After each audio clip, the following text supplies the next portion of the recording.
We'll see who owns the truth. When the landlord laughed in court, thinking he'd already won, the judge quietly opened a folder. And what came out next made the whole room go silent. Tom Jenkins was a 42-year-old, single father, living in a small apartment he'd rented for 6 years. Every month he paid his rent on time, never missed a payment, and even fixed minor issues himself. But when his landlord, Mr. Walter Briggs, a wealthy 58-year-old businessman, decided to sell the building, Tom suddenly became a problem. One morning, Tom found an eviction notice on his door. It said he had 14 days to vacate, claiming he'd violated his lease. But Tom knew that was a lie. He still had a year left on his rental agreement. He went to speak to Walter, hoping for a calm discussion. But Walter just smirked and said, "People like you don't read contracts. Tom, you'll be out before you even know it." Those words hit Tom like a punch to the chest.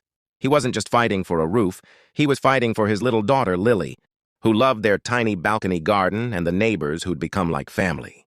When the case went to court, the landlord walked in wearing an expensive suit and a smug smile. He had a high-priced lawyer while Tom could barely afford his bus fare. The judge, a composed woman in her 50s named Judge Lawson, asked both sides to present their documents. Walter's lawyer handed over a lease copy, claiming Tom's contract had expired 2 months ago. But when Tom nervously approached the bench, he placed another document, yellowed, but carefully kept, on the table. "This," Tom said, his voice trembling, "is the real lease, the one we both signed." Walter laughed. "That's fake. Probably printed at home." The courtroom went silent. Judge Lawson compared the two papers, and then reached into her folder. She pulled out a certified copy from the city records office, one Walter clearly didn't know existed. Her voice was calm but sharp. "Mr. Briggs, this lease matches the one on file. It's valid for 12 more months, and it clearly forbids eviction without cause." Walter's smirk vanished. He tried to argue, but the judge interrupted him. "Sir, attempting to falsify or alter a lease is fraud. I suggest you consult your attorney after you issue a written apology to Mr. Jenkins."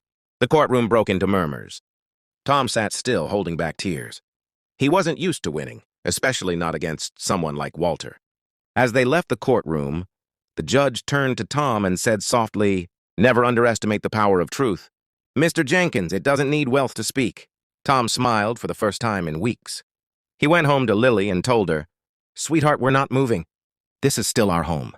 And that night, he taped the judge's ruling to their wall, a reminder that sometimes justice wears calm eyes and a quiet smile. If this story warmed your heart, don't forget to like,